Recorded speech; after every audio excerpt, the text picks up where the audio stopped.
Assalamualaikum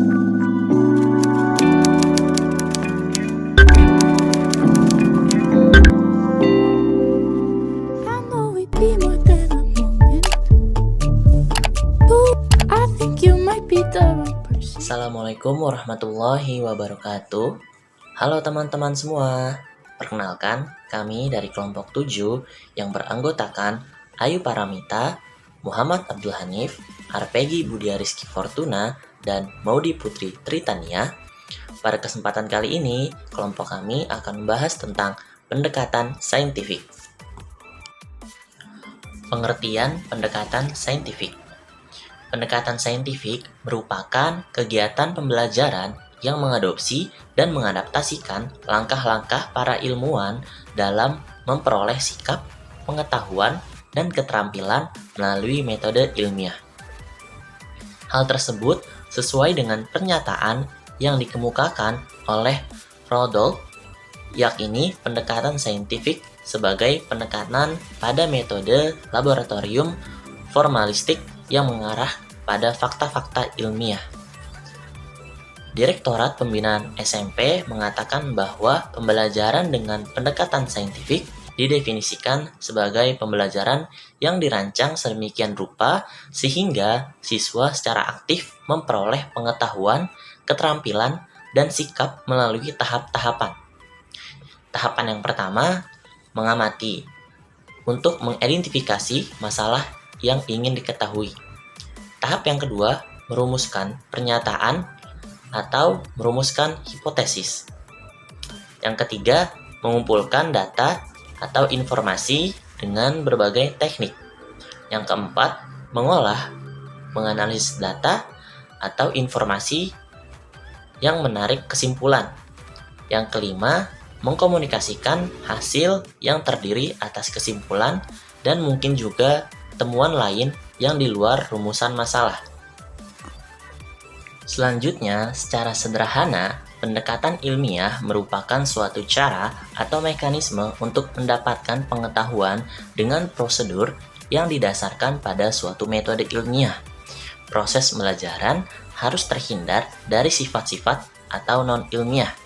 Perkataan non-ilmiah yang dimaksud meliputi semata-mata berdasarkan intuisi, akal sehat, prasangka, penemuan coba-coba, dan asal berpikir kritis. Seperti yang telah dipaparkan di atas, pendekatan saintifik sangat berkaitan erat dengan metode ilmiah.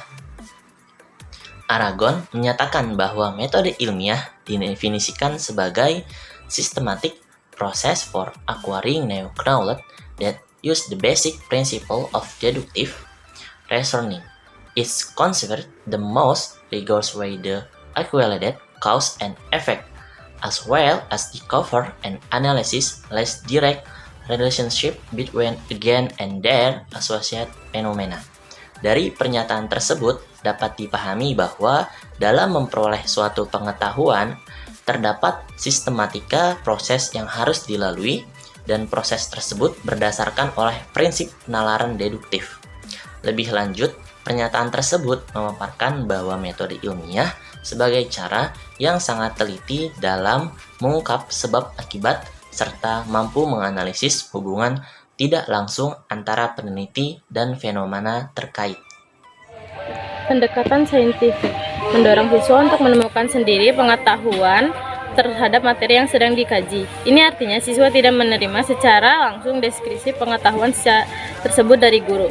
Pendekatan ini menyebabkan adanya perubahan proses pembelajaran dari siswa diberitahu menjadi siswa mencari tahu, proses menilai, dan berbasis output menjadi berbasis proses dan output. Seperti yang dikatakan Permendikbud nomor 22 tahun 2016. Selanjutnya, Herudin mengatakan bahwa proses pembelajaran dalam pengenalan memahami berbagai materi menggunakan cara-cara ilmiah. Informasi bisa berasal dari mana saja, kapan saja, tidak bergantung pada informasi searah dari guru. Tujuan pembelajaran dengan pendekatan saintifik. Berapa tujuan pendengaran dengan pendekatan saintifik ini?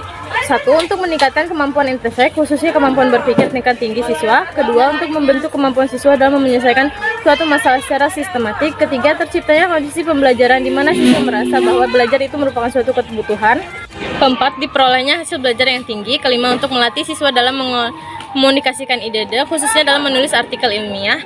Keenam, untuk mengembangkan karakter. Oke, selanjutnya itu prinsip-prinsip pembelajaran dengan pendekatan saintifik.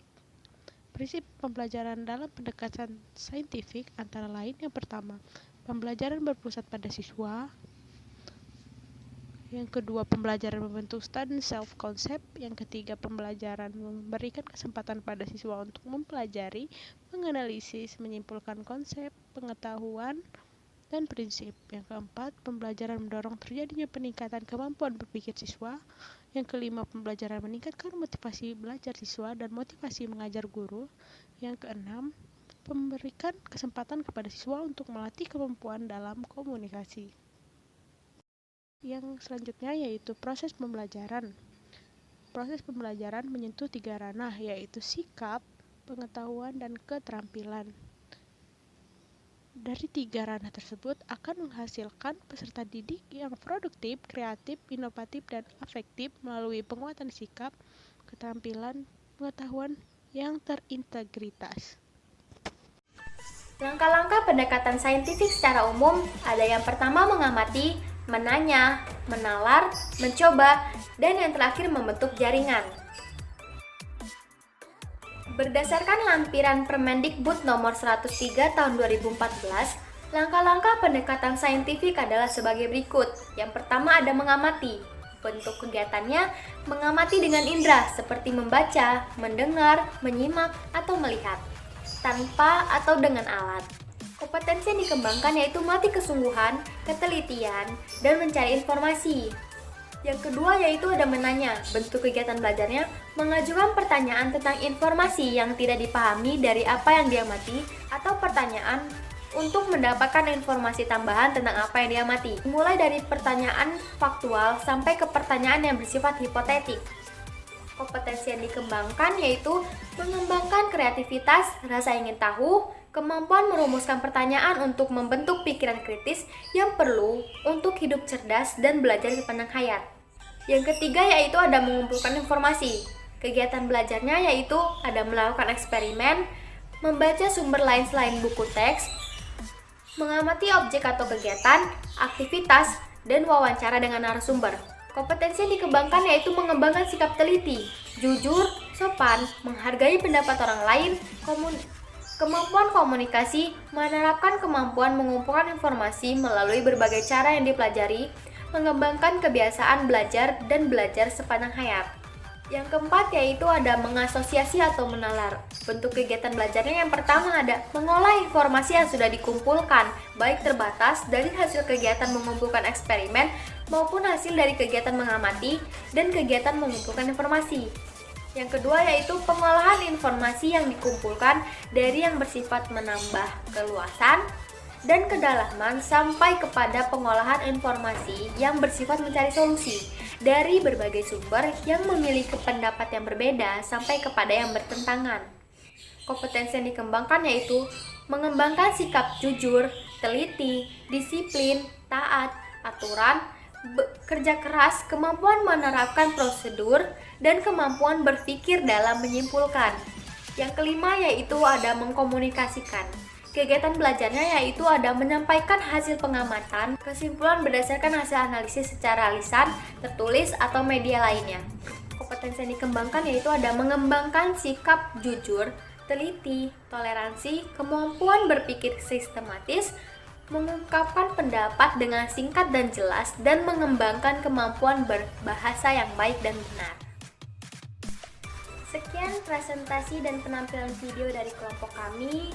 Kurang lebihnya kami mohon maaf, serta dalam penyebutan jika ada terdapat kesalahan kami mohon maaf juga. Kami akhiri. Wassalamualaikum warahmatullahi wabarakatuh.